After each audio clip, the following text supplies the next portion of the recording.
Perhaps one of the newest allotments is the high school allotment, which has not been around but about 5 years. And it's a very simple allotment. It's $275 for every ADA in high school. It's very simple. So if you had a high school of 1,000 ADA, you just would multiply 275 by 1,000 and your allotment would be 275,000.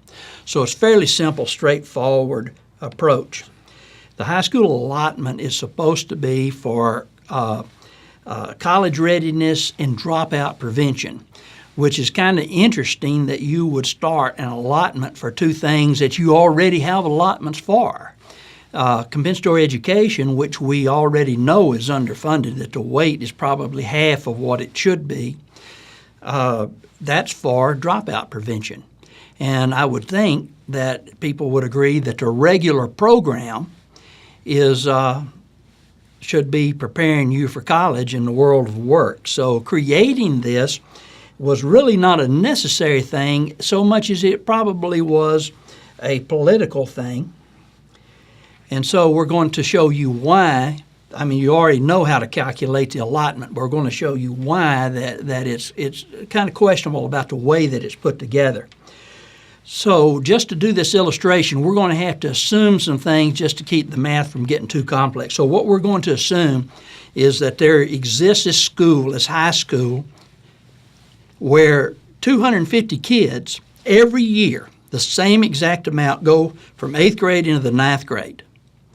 And in high school A, there's no dropout at all.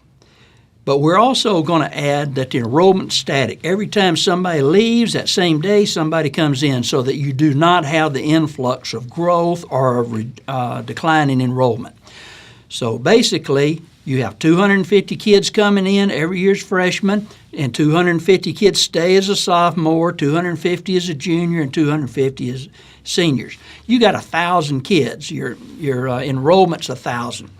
And because you don't have any dropouts, and this is a very high-level high school as far as the attitudes of the kids and their parents, most of the time they're in school except when they're sick. So you have a high attendance rate of 98%.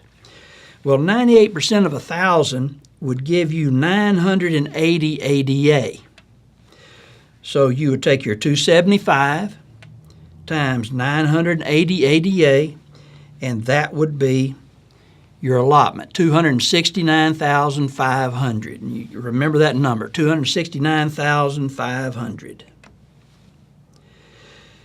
Now, let's take another high school, and it has the same situation as far as it being static, and as far as 250 kids coming in exactly that amount.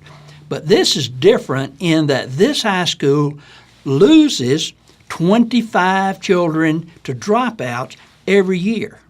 So that's what this money is for, is dropout prevention. That's one of the key things that it's for. So you had 250 as a freshman, 25 dropped out, so you have 225 sophomores, 200 even juniors, and 175 seniors. So you only have in your high school 850 students instead of 1,000 because of these dropouts. And because of some of the attitudes towards school maybe, or the poverty that's there, they have a relatively low attendance rate. We say 92%, which is not unusual. So you take your enrollment, which is 850, and you multiply it by your attendance percentage of 92. Now this high school, which actually has the same number of kids being fed into it, only has 782 ADA. So if you take your 275, multiply it by 782 ADA, $215,050, that's your allotment. And the key purpose, keep kids from dropping out of school and being college ready.